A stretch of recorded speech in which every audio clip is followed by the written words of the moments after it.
not name a political successor as far as the political ruler of the Muslim world. And this whole issue is what led to the division between Shiite and Sunni Islam.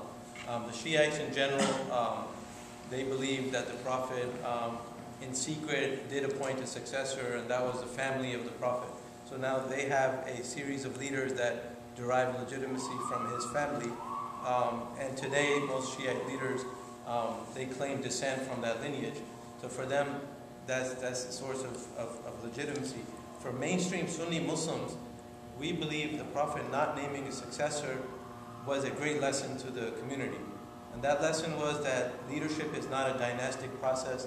It's not about a family affair. It's not about a series of dynasties. And it's about who's most legitimate, who's most apt to rule the community.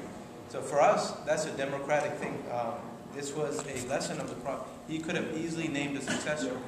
There were many people that were close to him, and there were indications that he wanted certain people to lead. But he purposely did not do so for a reason. And that reason is that the political rulers of the Muslim land or any nation in general should be chosen. And they should be those who are most suitable to lead the affairs of the community. Now, in terms of legitimacy, now when you talk about the religion and religious interpretation, actually the Prophet did name religious successors. There's a general statement of his. He said that the scholars of the community are the successors or the inheritors of the Prophet. So in general, in terms of the Quran and the interpretation, we believe those who are most who study it in detail, who are the scholars in general, they have they have religious legitimacy.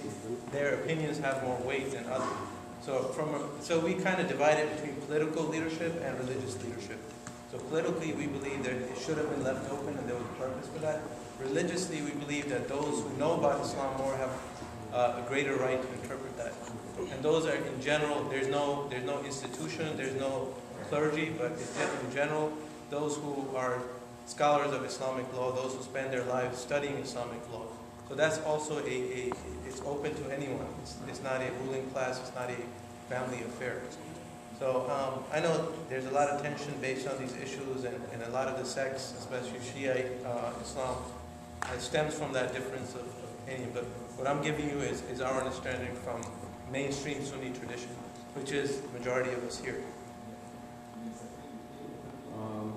Just to add a little bit on that is we are highly encouraged. I mean, I was reading a book on the mission to moon, and when the 3 astronauts were first decided on going to the moon, the leader was always picked. So as a general rule in Islam as well, whenever there is more than one person in an expedition or anywhere in congregation, one of them has to select a leader. And that thumb of rule is basically what he mentioned, which is who among you is highly qualified or aged. So age brings in wisdom. So, and you have to judge accordingly, and obviously it's a big responsibility to take upon a leadership. But that was a good question. I need to actually move on to this group because you had 3 questions, all right? So let's see if we can at least get one question from you.